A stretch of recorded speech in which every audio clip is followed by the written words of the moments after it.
जीवन में किसी को प्रेम देना सबसे बड़ा उपहार होता है तथा किसी से प्रेम पाना सबसे बड़ा सम्मान होता है। यही प्रेम पाकर मीराबाई साधारण से विशेष बनकर अमर हो गई। जय श्री राम मित्रों, स्वागत है आपका आपके अपने चैनल में। बंधु, आज मैं फिर शंका समाधान के कुछ और प्रश्नों को लेकर आया हूं, जैसे श्री राम की मृगा का कह रहस्य और 10,000 राजा एक साथ धनुष में कैसे लगे। इन्हीं प्रश्नों का हम जानने की कोशिश करते हैं, इसलिए आप वीडियो के अंत तक बने रहें। भगवान श्री रामचंद्र जी की बाल लीला के प्रसंग में यह चौपाई आई है। बंधु सखा संग ले ही बुलाई, वन मृगयानित खेलहि जाई, पावन मृग मारहि जिय जानी, दिन प्रतिदिन नृपहि दिखावहि आनी। यहाँ यह शंका उठती है कि भगवान रामचंद्र जी का अवतार तो संतों पवित्र हृदय वालों की रक्षा के लिए हुआ, फिर भगवान रामचंद्र जी पावन मृगों का शिकार क्यों करते हैं और उन मरे हुए मृगों को घर लाकर महाराज दशरथ जी को दिखाने का क्या प्रयोजन था। उत्तर जानने की हम कोशिश करते हैं। प्रश्न ठीक है, परंतु प्रश्न करते समय दूसरी अर्धाली के जिए जानी पद पर ध्यान देना चाहिए। पावन मृग के साथ ही जिए जानी आया है। इसका यह अर्थ है कि भगवान रामचंद्र जी जिन मृगों को पावन समझते थे उन्हीं का शिकार करते थे, और फल यह होता था कि जो मृग श्री राम जी के बाण से मरते थे वे अपना पशु शरीर छोड़कर स्वर्गलोक सिधा जाते। यथा जे मृग राम पान के मारे, ते तनु तजी सुरलोक सिधारे। अतः इससे सिद्ध होता है कि भगवान रामचंद्र जी को जिन पवित्र आत्मा मृगों का उद्धार करना था, जो किसी श्राप या बल के कारण मृग यमों को प्राप्त होकर राम अवतार के द्वारा मुक्त होने की बात जोड़ रहे थे, उन्हीं को पहचान कर मृगा लीला के बहाने श्री राम जी मारते और ताड़ते थे। पावन मृग और जिए जाने का यही रहस्य है। मारे हुए मृगों को महाराज दशरथ को दिखाने का कारण केवल श्री राम जी की माधुर्य लीला थी। वे नरवत चरित्र करके पिताजी के सामने अपनी वीरता और मृगा कुशलता का प्रमाण दिखाते थे कि मैंने साधारण हरिणों से लेकर बड़े बड़े भयंकर जंतुओं जैसे व्याघ्र, सिंह आदि का भी शिकार कर डाला। इससे चक्रवर्ती श्री दशरथ जी जो है परम लाल की प्राप्ति होती। वे अपने प्राणाधिक पुत्र की लीलाएं देखकर फूले नहीं समाते थे। इसके अतिरिक्त उन मारे हुए मृगों को घर लाने का और कोई प्रयोजन नहीं था। अब दूसरा प्रश्न आता है कि 10,000 राजा एक ही साथ धनुष में लगे कैसे। शंका सही है, जैसे भूप सहस 10 एक ही 12 लगे उठावन टरे टारा। 10,000 राजा एक साथ ही कैसे धनुष उठाने लगे। क्या उस समय के राजा चूहे, चींटे या मच्छर जैसे थे जिनके 20,000 हाथ धनुष में लग सकते थे। अब समाधान सुन। इस शंका का समाधान श्री ग्रंथकार ने इस दोहे में रख दिया। तमक धरहि धनु मूल, नृपय उठई न चलहि लजाई, मनहु पाई भट बाहु बले, अधिक अधिक गरु आय। इस दोहे के नीचे ही यह चौपाई है। भूप सहस 10 एक ही 12 लगे उठावन टरई न टारा। तात्पर्य यह था कि जिस समय बंदीगण ने श्री विदेही जी का प्रण सुना दिया था, उस समय सूरता के अभिमानी मूल नृप कमर बांधकर अकुला उठे। उनको यह ख्याल हुआ कि हमसे पहले कोई दूसरा न तोड़ डाले, और इसलिए वे दौड़ दौड़कर धनुष में लगने लगे। उस समय किसी को कोई कैसे कहे कि तुम ठहर जाओ, और कहने पर भी वह कब मानने वाले, क्योंकि वहां तो उन मूढ़ों को अपनी अपनी पड़ी थी, जिनके कछु विचार मनमाही, चाप समीप नहीं न जाए। जो कछु विचार रखते थे, जो समझदार थे, वे जानते थे कि भगवान राम के बिना यह धनुष नहीं तोड़ सकता। राजा तो धनुष के नजदीक भी नहीं गए।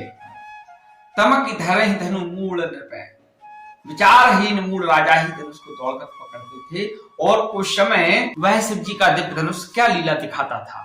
वह ज्यों-ज्यों भट्ट बाहु पाता था त्यों-त्यों अधिक अधिक यानी कि बड़ा बड़ा हो जाता था, और ज्यों-ज्यों तोड़ने की उस पर राजा लोग बल लगाते थे त्यों-त्यों वह उनका बल पाकर गरुआ यानी कि भारी होते जाता था।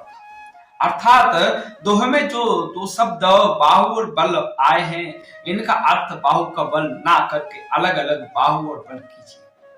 इसी प्रकार धनुष के लिए जो दो शब्द अधिक अधिक और गरुआई आए हैं, उनको भी मिला ना दीजिए।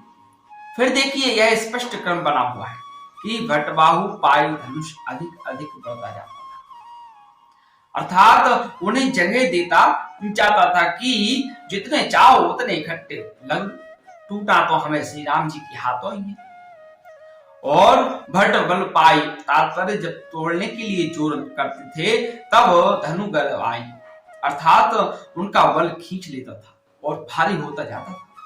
इसी भाव पर आगे श्री जनक नंदिनी जी के दिव्य धनुष की इस प्रकार प्रार्थना करने का वर्णन है कि अवमोय शंभु चाप गति तोरी, फिर आता है निज जड़ता लोगन पर डारी होई हारहूं रघुपति निहार।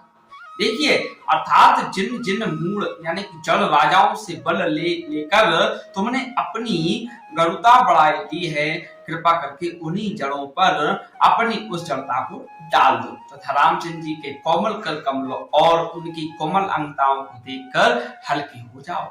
इस प्रकार राजाओं की बाहों को जगह देने के लिए तो धनुष समय अनुसार बढ़ता था, परंतु जब श्री राम जी उसके पास तोड़ने के लिए गए तब वह विशाल धनुष सिमट कर छोटा हो गया। इस बात का स्पष्ट प्रमाण श्री तुलसीकृत राम गीतावली के बालकांड के पद संख्या 92 में मिलता है। मुनिपद रेणु रघुनाथ माथे धरी है, दाहिनो दियो पिनाक सह भयो मनाक, महाव्याल विकल विलो की जनु जरी है।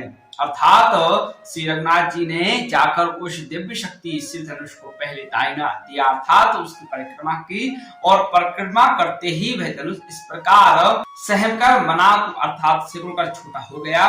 जिस प्रकार महाव्याल बड़ा भारी सर्प जो अपने शरीर को फैलाए रहता है, सफेदों के द्वारा जंगली बिरई जड़ी दिखाते ही सिकुड़कर बटोर जाता है, इस प्रकार उस दिव्य से धनुष में गरु हरू भारी और हल्का होने की तथा घटने बढ़ने की शक्ति का होना प्रमाणित होता है। अतः उपयुक्त अर्थ जो मूल दोहे का किया गया है वही यथार्थ सिद्ध होता है कि दोहे में मनहु शब्द इसलिए लगाया गया कि मानो ऐसा प्रतीत होता है कि ज्यों ज्यों बाहें लगती जाती हैं त्यों त्यों बढ़ता जाता है, नहीं तो इतने सहस्त्र राजाओं के पकड़ने की जंग कहां से मिल पाती। पहले तो वह इतना बड़ा नहीं दिखता था और भी बहुत से प्रमाण धनुष की दिव्यता और चेतना के विषय में ग्रंथों में मौजूद हैं। कवितावली में जो बारे ते पुरारी ही पढ़ायो है पक्ति आई है, वह इसी भाव को उजागर करती है। मानो शिव जी ने अपने धनुष को बालपन में ही पढ़ा दिया था कि श्री राम जी के हाथ से टूटना है, अतएव दिव्य पदार्थों में चेतनता माननी ही पड़ेगी। उतरे साओ प्रभु पुष्प कहीं तुम कुबेर पहचाओ, प्रेरित राम चले सो हर्ष विरह अति ताओ। इसके द्वारा पुष्पक विमान की चेतनता प्रकट की गई है। इसी तरह श्री सीता जी से सहिदानिका की मुद्रिका ने बातचीत की थी। राम गीतावली के सुंदरकांड के पद संख्या 222 में वर्णन है।